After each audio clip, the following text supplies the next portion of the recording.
여기는 3호선 부파발역 1번 출구예요. 오늘은 우이령길을 가려고 이리로 왔습니다. 지난 겨울에 북한산성 계곡 갈 때 일로 왔었는데, 여기서 여기 앞에 버스 정류장이 있죠. 여기서 버스 타고 우이령 석굴암 입구 정류장에서 내려서 걸어가면 돼요.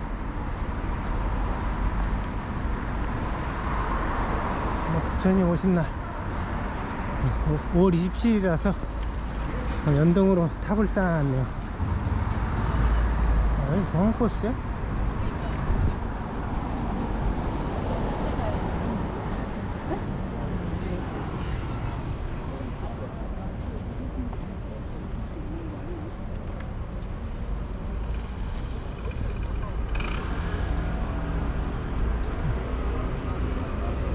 여기서 타야죠. 여기서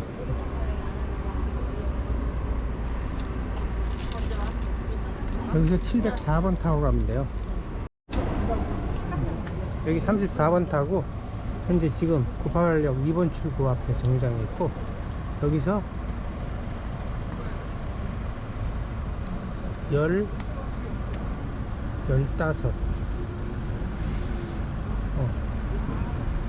15 22번째 정거장에서 내린대.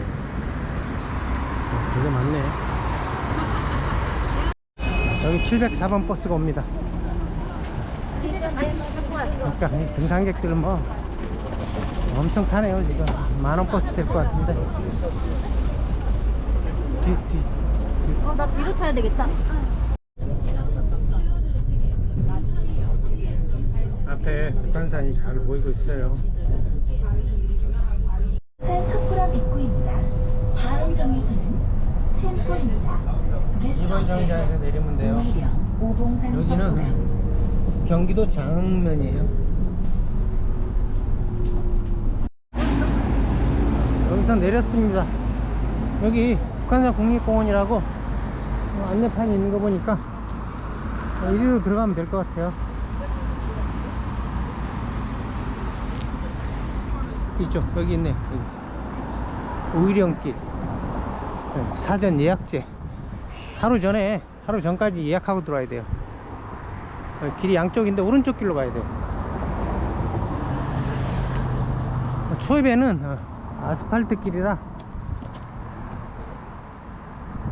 좀 걸어가면 이제 탐방 지원 센터가 나올 거고, 아마 거기서부터 흙길이 될 것 같아요. 오늘 날씨가 맑다 그랬는데 예보와 달리 이게 구름이 많이 꼈네요. 일부러 낚시 맞다 그래가지고 어제 토요일날 안하고 일부러 일요일날 선택해서 왔는데, 제가 이제 맨발 걷기 한지 1년이 됐어요. 작년 한 5월 10일날 처음 한 것 같은데, 오늘이 14일이니까 1년 하고도 한 4일 정도 지났죠. 근데 제가 효과를 본 거는 이 혈압이 많이 내려갔어요. 요새 그 병원 가서 혈압 체크를 몇 번 해봤는데 한 평균 한 105 정도로 내려갔어요. 제가 원래 우리 집안이 집안 내력이 고혈압이라 가지고 그 20대 때도 그 혈압이 한 130이었거든요. 쭉 그렇게 유지되다가 최근에 재보니까, 그러니까 맨발 걷기 한 직후에 작년에 한 4개월째인가 그때 관악산 둘레길 갔을 때 그때쯤에 재보니까 한 110 정도 나왔는데, 이번에 5 정도 더 떨어진 것 같아요. 그리고 무엇보다도 이 맨발로 철학 여행이다 보니까 이 철학 공부를 많이 하게 됐어요. 아무래도 맨발 걷기 하면서 이렇게 호젓한 길을 차분하게 걷다 보니까 생각이 깊어지는 것 같고, 그리고 골치 아픈 문제도 해결할 수 있는 방안이 생기는 것 같고, 아이디어가 잘 떠오른 것 같아요. 저한테는 이 생각하고 철학 공부하는데 큰 효과를 본 것 같아요. 다른 효과는 뭐 제가 크게 아픈 데가 없어 가지고 뭐 효과를 보고 자시고 할 게 없죠. 사실 목이 아프고, 목이 좀 원래 좋지가 않고, 또 이렇게 왼쪽 새끼손가락이 저린 자잘한 그 증상들이 있긴 있는데 뭐 심각한 건 아니니까. 여기 사적 예약 필수 탐방지원센터 170m 남았어요. 이 맨발로 철학 채널이 1년이 지났는데도 지금 동영상 개수가 100개가 올라가 있어요. 이게 저로서는 손흥민의 100골보다도 의미가 있지 않나. 손흥민이 지금 103골 103골을 넣고 있는데, 오늘 이 촬영 끝나면 아마 제가 추월할 것 같아요. 근데 뭐 조회수도 형편없고, 좋아요는 점점 시간이 갈수록 도리어 줄어들고, 인기도 없는 채널을 왜 계속 하는지 저도 모르겠는데, 사실 이 채널 유지하는데 이 처음에는 그냥 맨발 걷기 하고 여기저기 놀러 다니고 그냥 유튜브는 덤으로 할 줄 알았는데, 이게 방송할 내용 준비하려면 한번 방송하는데 한 3주 정도 걸리고, 그러니까 뭐 제 전 시간을 다 투자하고 있어요. 지금 이 막스 베버의 그 합리 개념으로 따지면은 가장 비합리적이에요. 여기 화장실도 있네요. 그러니까 지금 투자는 제 전 시간을 투자하고 있는데 이익이 나기는커녕 또 멀리 가면 또 돈 들죠. 수입은 마이너스예요. 그러니까 이런 거는 합리적으로 따지자면 절대 피해야 되는 거죠. 근데 왜 계속 하냐. 그냥 느낌에 왠지 계속 해야 될 것 같은 느낌이 들어요. 촬영 안 나가는 주말은 너무 허전하게 느껴지고, 여기 이제 교연 탐방센터가 나왔어요. 여기서 그 예약한 거 체크하고 들어가야 될 것 같아요.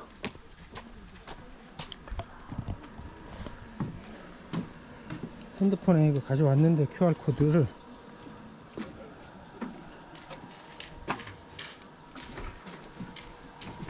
QR코드 여기 이거 찍으면 돼요? 네.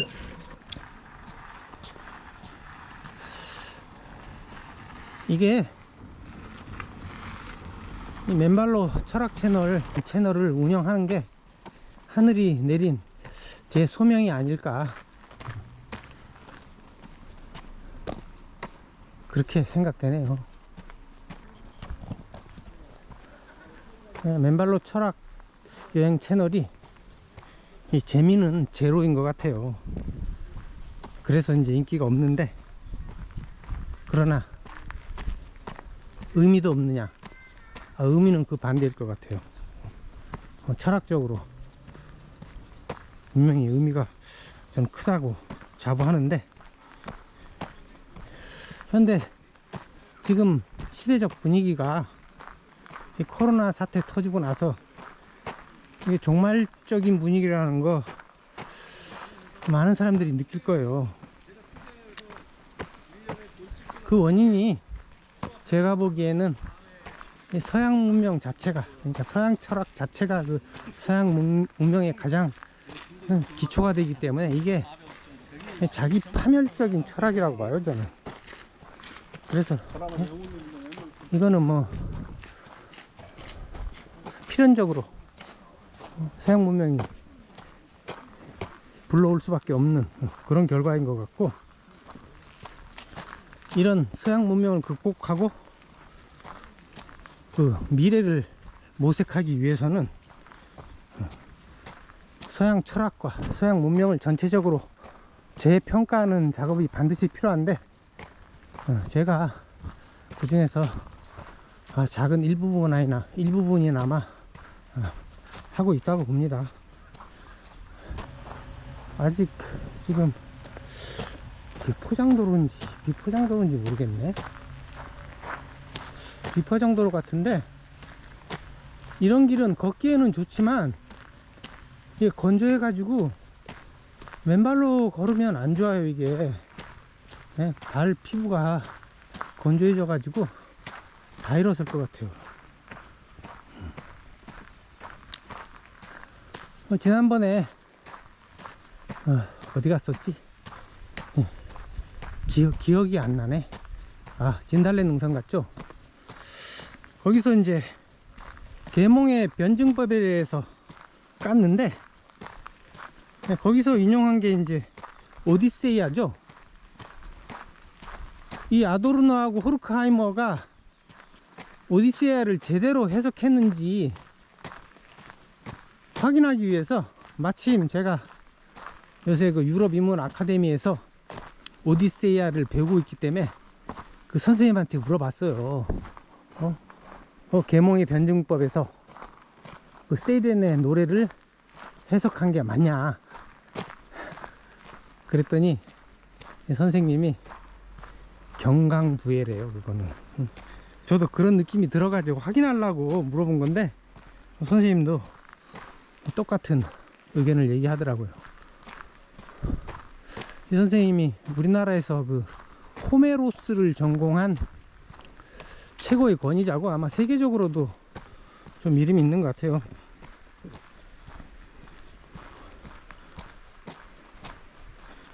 그래서 이 계몽의 변증법에서 세이렌의 노래를 자연으로 해석하고, 오디세우스가 이제 그 노래를 듣기 위해서 몸을 돛대에 묶고 이제 그 노래를 듣죠. 그게 이제 그 자연과 본능을 억제하려는, 그리고 지배하려는 욕구로 해석했고, 그리고 귀를 막고 노를 젓는 오디세우스의 부하들은 노동자로 해석하고, 오디세우스는 자본주의로, 자본가로 비유했죠. 이런 비유하기 위해서 오디세우스까지 인용을 해야 되든지, 참 어떤 소설이나 그런 문학작품을 봐도 이 지배관계와 피지배관계 다 나오죠. 이거 안 나오는 데가 어디 있어요. 국가라는 자체가 그런 지배와 피지배 관계로 성립한 것인데, 그러니까 이 아도르노하고 호르크하이머는 자기들의 이론의 그 권위를, 그것도 가짜 권위를 부여하기 위해서 속이 뻔히 보이는 짓을 한 거죠. 일단 여기 완전히 흙길인 것 같으니까 초입부터 맨발로 걷도록 하겠습니다.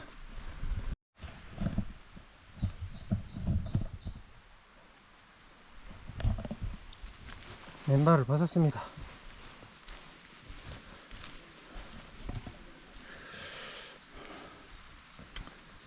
그리고 제가 작년 겨울에도 그 유럽 인문 아카데미에서 같은 선생님한테 그 소포클레스의 비극 오이디푸스를 강의를 들었는데, 이 선생님이 그 프로이트가 이 오이디푸스에서 오이디푸스 컴플렉스를 이렇게 주장했죠. 근데 이게 완전히 엉뚱한 해석이라는 거예요. 오이디푸스가 이게 자기 부모들은 그 신탁의 저주를 피하기 위해서 버렸는데, 그걸 이제 코린토스의 왕이 길렀기 때문에, 예, 코린토스의 왕자로 알고 자랐죠. 근데 이런 고대 그리스에서도 왕자는 엄마가 안 길러요. 그 유모들이 기르는데, 그러니까 어머니한테 어떤 성적인 충동을 일으킬 이유가 없는 거죠. 그러니까 프로이트가 완전히 엉터리 해석을 한 것이고,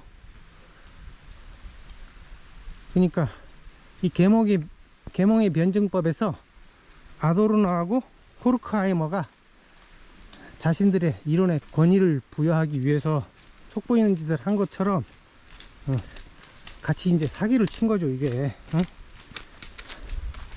오이디푸스를 제가 읽어보니까 그 프로이트가 말하는 그런 성적인 욕구가 느껴질 만큼 그런 저급한 작품이 전혀 아니에요, 이게. 아리스토텔레스는 이 소포클레스의 오이디푸스를 최고의 작품으로 쳐요. 그래가지고 이 오이디푸스를 모델로 이제 그 시약을 전개를 하죠. 그래서 전 시간에 제가 오디세이아가 이게 단순히 뭐 신화나 모험담이 아니라 인간이란 존재가 무엇인가 하는 근본적인 질문을 하는 작품이라고 얘기했는데, 이 오이디푸스도 마찬가지예요. 그러니까 제가 전에 그 관악산 서울대 수목원에서 맨발 걷기 할 때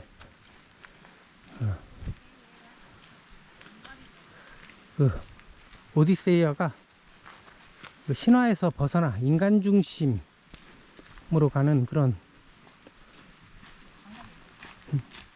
내용이라고, 인문주의적인 내용이라고 얘기를 했었는데, 또 요즘 생각해 보니까 이게 인간이란 존재가, 저는 이제 인간은 세계다라고 주장을 하고, 인간들이 이제 서로 간에 교류가 없다, 소통되지 않는다고 얘기했는데, 여기서도 그런 거를 얘기하는 것 같아요. 그 오디세우스가 에게의 섬을 떠돌죠. 그러니까 소통되지 않는 인간이란 세계는 하나의 섬으로 볼 수 있죠. 그래가지고 부처님도 마지막 유언에서 자신을 섬으로 삼고 의지처로 등불로 삼으라고 한 것이죠. 그래서 그런 섬과 같은 소통되지 않는 인간이라는 세계를 표현하기 위해서 오디세우스가 섬을 계속 떠도는 게 아닌가, 그런 비유를 한 게 아닌가, 그런 생각도 들어요. 그리고 이 오이디푸스는 프로이트가 해석하는 식으로 그런 성결정론으로 해석하는 그런 저급한 작품이 전혀 아니죠. 이것도 오디세이하고 마찬가지로 인간이란 어떤 존재인가를 묻는 근원적인 질문을 던지는 매우 철학적인 작품이에요, 이게. 오이디푸스가 이제 코린토스를 떠나가지고, 이제 다 자라가지고 코린토스를 떠나서 이제 테베 쪽으로 가는 여행을 하다가 자기 친아버지를 죽이게 되죠. 그리고 나서 이제 그 스핑크스를 만나서 스핑크스를 죽이게 되죠. 이게 스핑크스가 이제 이 오이디푸스한테 수수께끼를 내죠. 아침에는 3발이고 점심 때는 2발이고 저녁 때는 3발이 되는 게 뭐냐고 물었는데, 이제 다른 사람들은 그 질문에 대해서 대답을 못 해가지고 스핑크스가 괴롭히고 그랬는데, 오이디푸스가 거기에 대답을 한 거죠. 그건 인간이라고. 응? 여기서 보면 이게 스핑크스가 그 테벳 사람들을 괴롭혔다는 것은 상징일 뿐이고, 실제로 이제 테벳 사람들이 고통을 받은 원인이 그 스핑크스의 수수께끼처럼 자기 자신을 몰랐기 때문에, 인간이 무엇인지 몰랐기 때문에, 그러면 고통을 당할 수밖에 없죠. 그런 거를 비유를 한 거지, 이게 진짜 스핑크스가 그런 이상한 그 현실에서 존재할 수 없는 존재가 인간들을 괴롭혔다고 해석하는 거는 무리죠. 그래서 여기서 이제 그 소크라테스의 유명한 경구인 너 자신을 알라 라는 경구가 또 나온 배경으로도 볼 수 있죠. 그리고 제가 전에 이제 이 너 자신을 알라라는 말이, 이게 사실은 소크라테스가 왜곡한 말이라고 주장을 했죠. 원래는 그 이집트에서 이게 나온 걸로, 이집트에서 나온 것이고, 너 자신을 알라 그러면 신을 알 것이다, 이 말의 앞 절반만 딴 것이라고 주장을 했는데, 이 스핑크스의 신화에서도, 스핑크스 얘기에서도 제 주장을 뒷받침하고 있죠. 이 스핑크스가 결국 얘기하고 싶은 게 너 자신을 알라라고 테벳 사람들한테 얘기하고 싶은 것이고, 이게 이제 스핑크스는 이집트에서 나온 거 아니에요. 그러니까 이게 연결이 딱 되죠. 이게 딱딱 아구가 딱딱 맞아요. 제가 괜히 엉뚱하게 주장하는 게 아니라 상당히 이게 근거가 많아요. 여기에 대해서 자세히 알고 싶으신 분은 제가 맨발로 철학 여행 채널에 올린 그 초기 동영상 한 15개를 보면은 아주 제가 자세히 아주 독창적으로 잘 설명해 놨으니까 한번 보시기 바랍니다. 이 오이디푸스에서 그 스핑크스의 그 수수께끼를 오이디푸스가 해결하고 테벳 사람들을 고통에서 구해주고 테벳의 왕이 되죠. 이게 그러니까 실제로 스핑크스라는 괴물을 제거한 게 아니라 그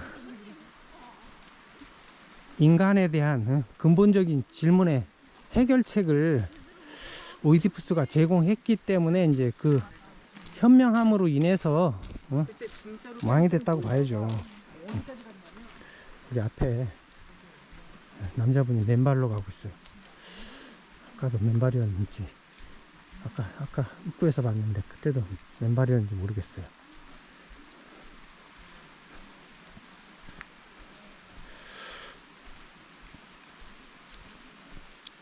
여기서 보니까 이 오이디푸스라는 작품에서도 소포클레스가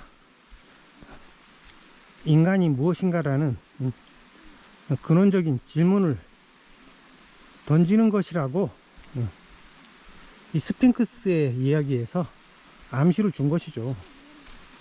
그리고 오이디푸스가 자기 엄마하고 결혼을 하면서 근친상간을 했다는 거는, 이게 인간이 살아가면서 겪게 되는 수많은 그 모순, 고난, 고통, 이런 거를 상징하는 것이지, 그거의 대표적인 예일 뿐이지, 이게 프로이트의 해석처럼 이 성적인 문제로 국한하는 거는 아주 그냥 단순하게 좁게 해석하는 거죠. 그런 모순과 고난과 고통을 통해 가지고 인간이란 무엇인지 깨달아가는 존재가 인간이라는 것을 소포클레스는 이 작품에서 보여주고 있는 것 같아요. 그래서 결국 이제 마지막에 그 오이디푸스가 자기 부인이 자기 엄마라는 사실을 알고 이제 자기의 눈을 찌르죠. 이 내용을 이제 다 알고 있죠. 이제 프로이트 때문에 다 알고 있는데, 이 결론을 다 알고서 읽어도 이게 굉장히 충격적이더라고요. 그러니까 이게 이 소포클레스의 오이디푸스라는 작품은 이게 스포일러가 있을 수가 없는 그런 작품이기 때문에 더 위대한 작품이 아닌가.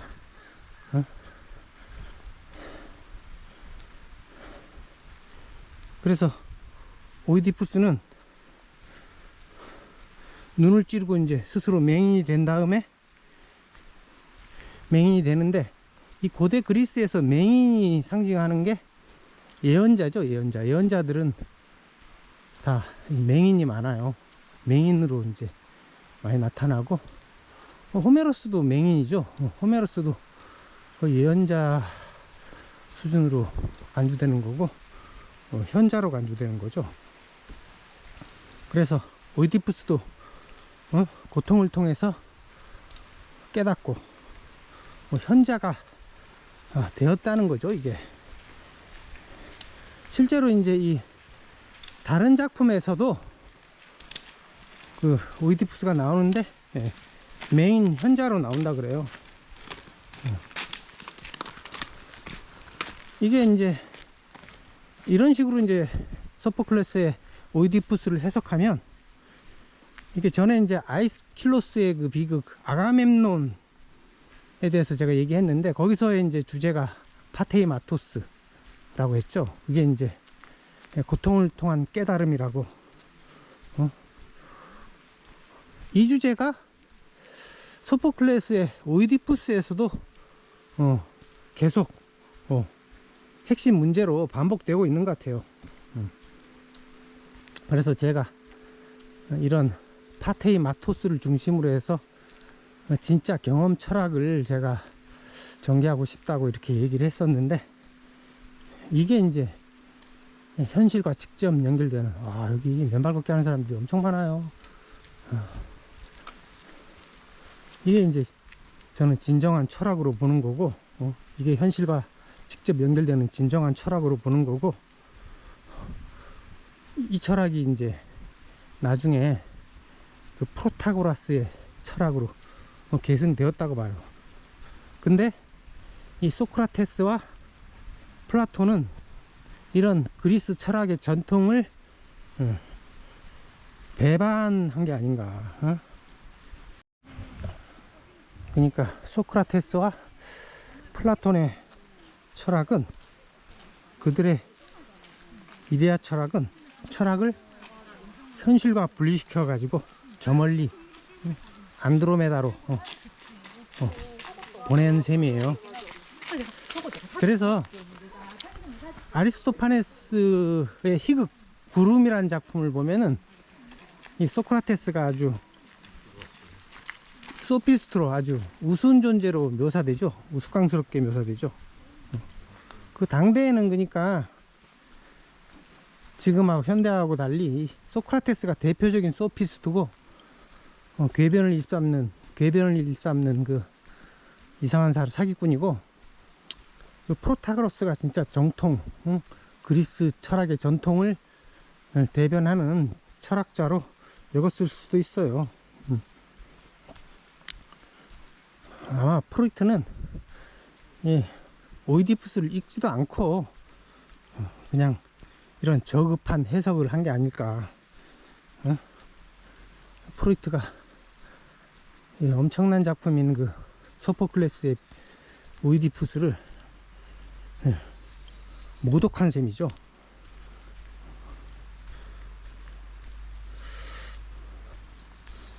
옛날에 저도 이제 프로이트 전집을 다 읽었어요. 그때 한 열 몇 권이 나와 있었는데, 지금은 뭐 더 많이 나왔을지 모르겠는데, 하여간 그걸 다 읽었어요. 뭐 읽기도 쉬워요. 별 내용이 없어가지고 아무것도 남는 게 없어요 지금. 이 오이디푸스 컴플렉스가 프로이트 정신분석학에서 핵심 개념이죠. 이게 차가운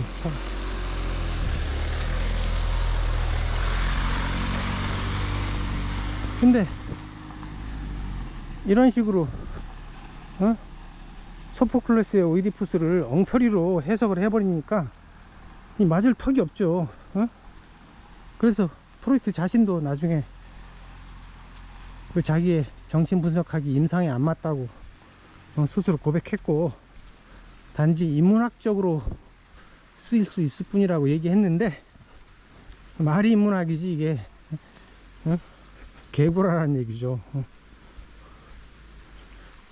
그래서 요즘 그 주류 철학이 보면은 이런 엉터리, 프로이트의 정신분석학하고 막시즘, 이런 엉터리에 기초를 뒀기 때문에 이게 사상 누각일 수밖에 없어요.